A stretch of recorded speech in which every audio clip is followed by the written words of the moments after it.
বিসমিল্লাহির রহমানির রহিম। তৃতীয় শ্রেণীর ছোট্ট বন্ধুরা, আজ তোমাদের বিজ্ঞান বই থেকে প্রথম অধ্যায় নিয়ে আলোচনা করব।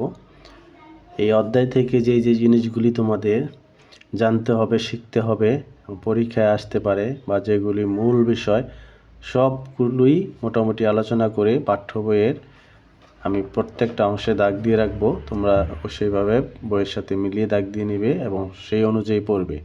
অবশ্যই তোমাদের সেইভাবে যদি পড়তে পারো ভালো রেজাল্ট করতে পারবে। তো শুরু করা যাক। প্রথম অধ্যায় তোমাদের আছে উদ্ভিদ পরিচিতি। তো উদ্ভিদ পরিচিতিতে আমরা উদ্ভিদ সম্বন্ধে জানি, যার জীবন আছে কিন্তু চলাচল করতে পারে না, সেগুলোই উদ্ভিদ। তাহলে এটার থেকে আমরা একটা জিনিস জানি, সেটা হলো যে উদ্ভিদ হলো একটা জীব।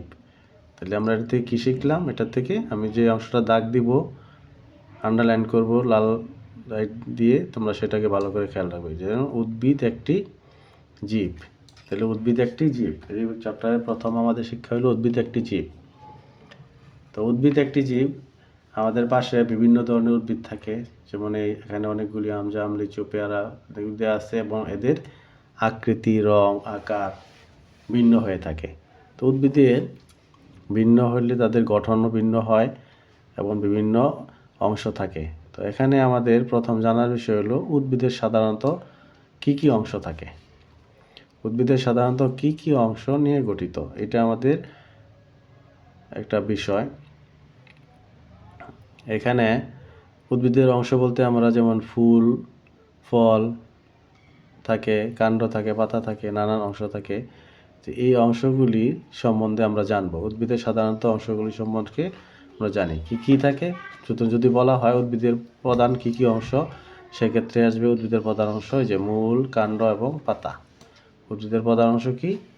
মূল, কাণ্ড এবং পাতা। আবার কিছু কিছু উদ্ভিদে থাকে ফুল ও ফল। কিছু কিছু উদ্ভিদে থাকে কি? ফুল, ফল। তাহলে কাণ্ড কি জিনিস সেটা আমাদের জানতে হবে, মূল কি জিনিস সেটা জানতে হবে, পাতা কি জিনিস সেটাও আমাদের জানতে হবে।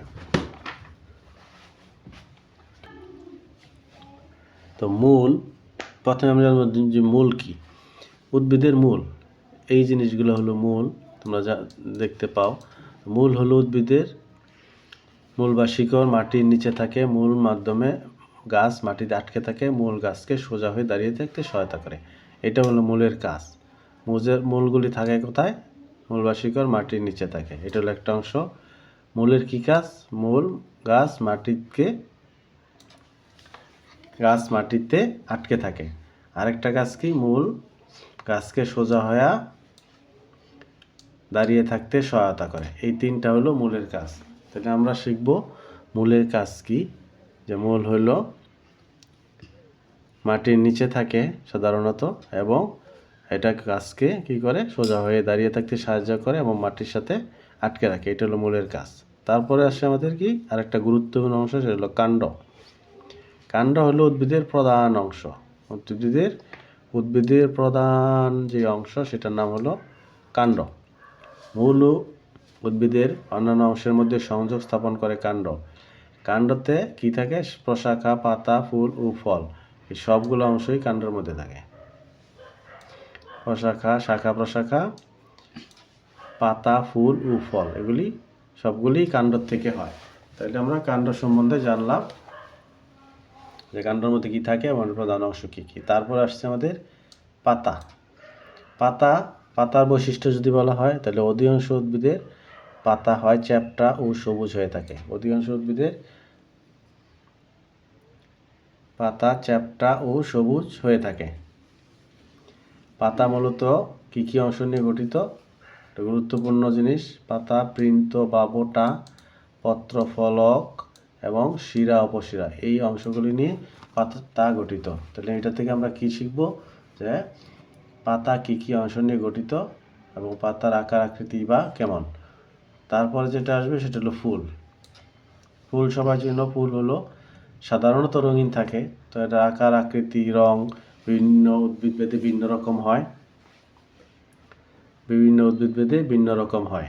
হ্যাঁ, তো সেক্ষেত্রে উদ্ভিদের ফুলও বিভিন্ন রঙের হয়ে থাকে।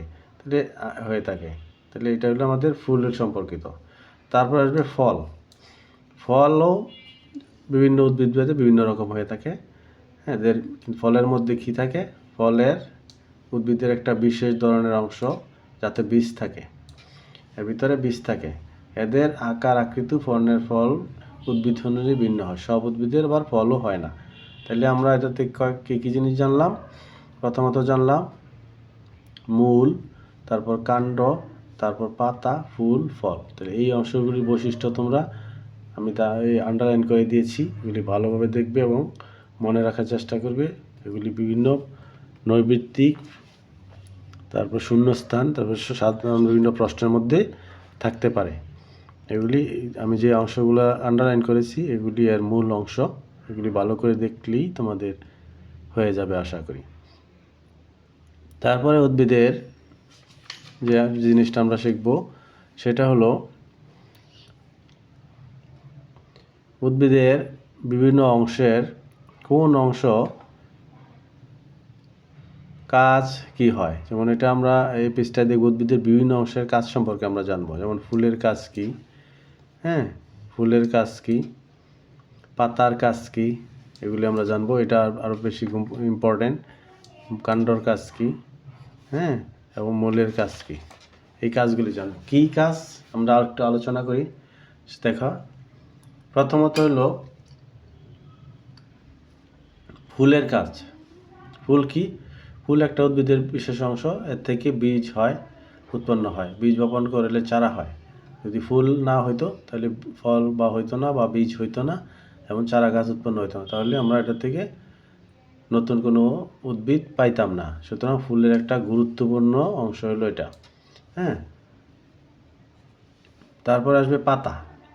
পাতা আরও গুরুত্বপূর্ণ, উদ্ভিদের প্রত্যেকটা অংশই গুরুত্বপূর্ণ। আর উদ্ভিদের পাতায় কি করে? পাতার প্রধান কাজ হলো খাদ্য তৈরি করা। পাতা সূর্যের আলো, যে পাতা সূর্যের আলোর সাহায্যে কার্বন ডাইঅক্সাইড ও পানির মাধ্যমে কি করে? খাদ্য তৈরি করে। এটা হলো উদ্ভিদ পাতার সবচেয়ে গুরুত্বপূর্ণ কাজ। আরেকটা যেটা কাজ হলো সেটা হলো উদ্ভিদ কি করে? পাতার থেকে আমাদের ও বাতাসে অক্সিজেন ছেড়ে দেয়, যেই অক্সিজেন আমরা নিঃশ্বাসের সাথে নিয়ে থাকি, সেটাও পাতাই করে থাকে। তারপর আসে কাণ্ড। কাণ্ড উদ্ভিদের কি শাখা প্রশাখা, পাতা, ফুল, ফল ধারণ করে। কাণ্ডের মধ্যে দিয়ে উদ্ভিদ তার বিভিন্ন অংশে পানি ও খনিজ লবণ পরিবহন করে। পাতার দেখাও এখানে সবচেয়ে গুরুত্বপূর্ণ যে কাজটা সেটা হলো দেহের বিভিন্ন অংশে পানি ও খনিজ লবণ ও খাদ্য পরিবহন করে। এটা হলো কাণ্ডের সবচেয়ে বড় কাজ। কাণ্ড গাছকে ধারণ করে আর গাছের বিভিন্ন অংশে খনিজ লবণ ও খাদ্য পরিবহন করে। তারপর আসে মূল। মূল কী কাজ? মূল তো গাছটাকেই সোজা হয়ে রাখতে সাহায্য করে। যেমন মূল শিকড় মাটি থেকে পানি ও পুষ্টি উপাদান শোষণ করে কাণ্ডের দিকে পরিবাহিত করে মাটির সাথে উদ্ভিদকে আটকে রাখতে সাহায্য করে। তাহলে এটার দুটো কাজ আমরা পেয়েছি। একটা হলো কি? মাটি থেকে পানি ও পুষ্টি উপাদান শোষণ করে কাণ্ডের দিকে পরিবাহিত করে এবং উদ্ভিদকে মাটির সাথে কী করে? থাকতে সাহায্য করে। তাহলে এটার থেকে আমরা জানলাম উদ্ভিদের প্রধান অংশগুলির কি কাজ, তাদের কি বৈশিষ্ট্য। যেমন যদি আসে আমাদের যে পাতার কি কাজ, কাণ্ডের কি কাজ, ফুলের কি কাজ, মূলের কি কাজ, তাহলে আমরা এই অংশগুলি যদি ভালোভাবে পড়ি তাহলে যে কোনো সব ধরনের প্রশ্নেরই অ্যান্সার করতে পারবো। তারপর তোমাদের যে অংশটা আছে সেটা হলো কাণ্ডের ভিত্তিতে উদ্ভিদের বিভিন্ন অংশের তুলনা। এখানে তোমরা মিলিয়ে দেখবে এই ছকগুলি, হ্যাঁ, ছকগুলি দেখবে। তো এখানে যে মূল আলোচনা, আমি সেই মূল আলোচনার দিকে যাই। সেটা হলো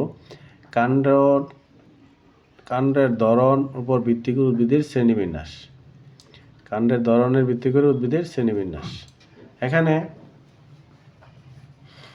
কাণ্ডর ভিত্তিতে তিনটি ভাগে শ্রেণীবিভক্ত করা হয়: বিরুৎ, গুল্ম এবং বৃক্ষ।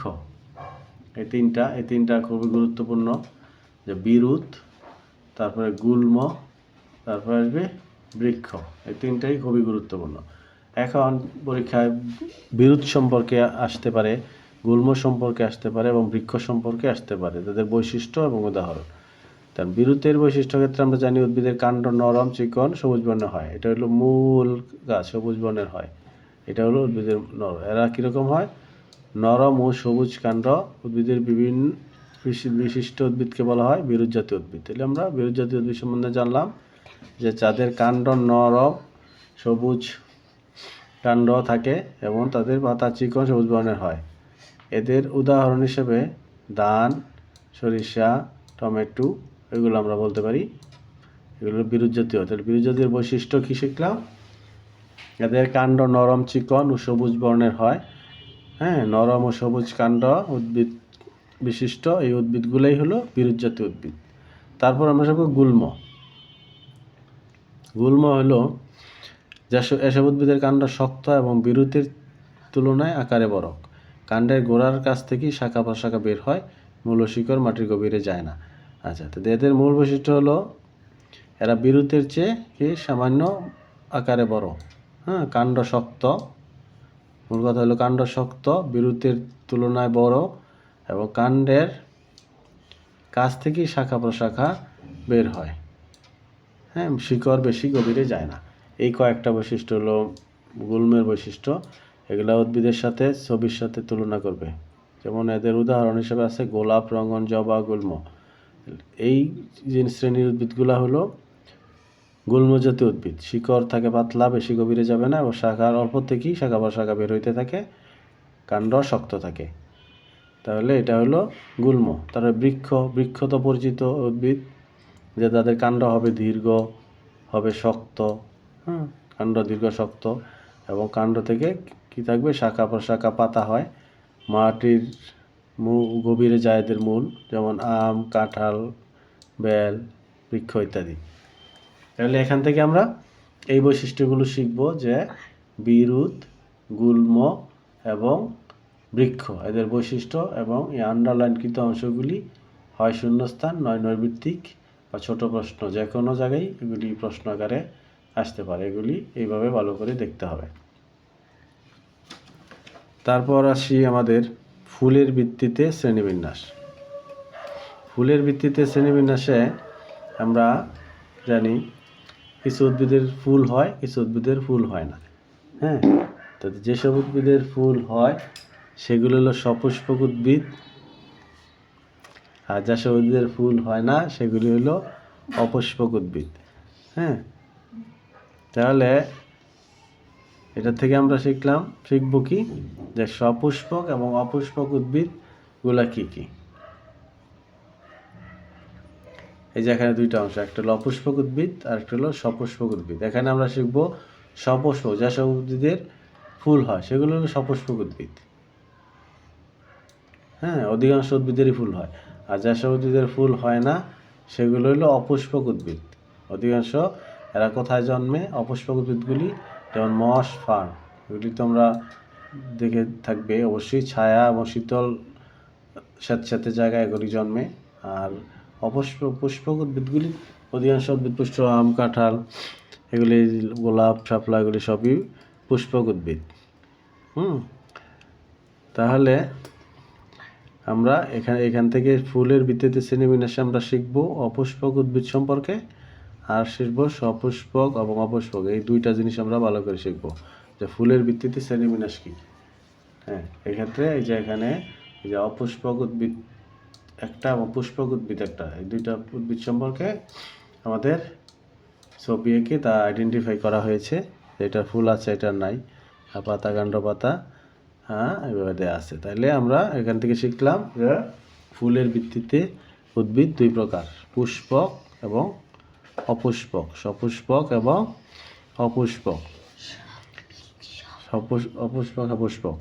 আর তোমাদের উদ্ভিদের যে একটা উদ্ভিদ এঁকে তার বিভিন্ন অংশ যদি দেখানো হয় তাহলে তার মূল অংশগুলি আমাদের দেখাতে হবে, মূল, কাণ্ড এবং পাতা।